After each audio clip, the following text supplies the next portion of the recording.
this video we're going to review the Luxebell wrist mount. I got this part of a 13-in-1 kit. Pretty popular type kits on Amazon. This particular mount has a 360-degree swivel that lets it be mounted pretty much anywhere on your wrist, pointing in any direction. So I tried it out in a couple different modes just to see how it worked. The idea was that I would put it on the wrist and try to ski relatively normal. So I'm not going to say that I ignored the fact that I had the camera on my wrist, but the idea was that I wouldn't do kind of an exaggerated motion to not like using a selfie stick or something like that where you are intentionally putting the camera out there. The idea was to kind of ski naturally and see what the footage revealed. In the first run, I had it on the wrist kind of pointing back at me. I think this actually, of the 3 runs, turned out the best. Like I said, I was conscious that I had the camera on my wrist, but I was trying to ski relatively normal, not really trying to have it pointing out at me.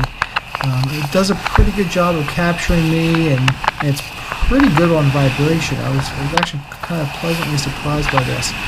It kind of helps that the arm's in frame. That kind of keeps mentally tricks the eye into making the image making you think it's more stable than it actually is. This actually turned out pretty good. There's definitely portions of this run that I could clip from and that will actually look pretty good. And it's certainly not every single, it's not like a continuous flow where you could use it, but not bad as far as usability and relatively good ease of use. This next clip is going to be just the opposite. I was trying to point the camera forward, or kind of looking down the hill, and one of the problems with this wrist mount is it slips around on your wrist a little bit.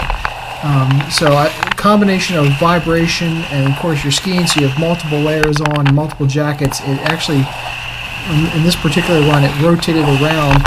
So it's kind of looking sideways and you have no idea what's going on. So in this particular run, the footage is unusable, and that kind of demonstrates one of the biggest flaws I've had with this wrist mount is, yes, you can get good footage from it, but it's also, especially on something like skiing or where you don't have time to kind of reposition as you go, it can easily slip and then you end up with nothing. So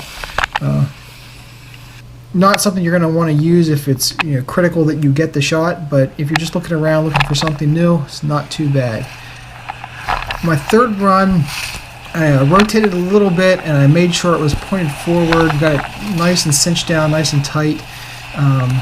Just wanted to kind of see what it would look like.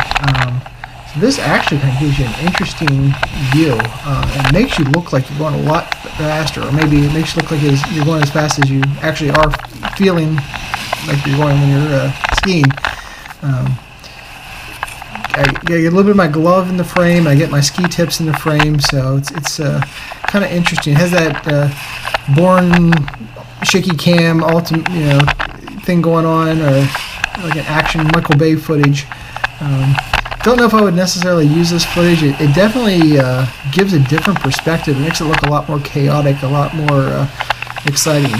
That footage is not sped up in any way, so this is approximately the same speed as the other runs, and it just looks a lot faster.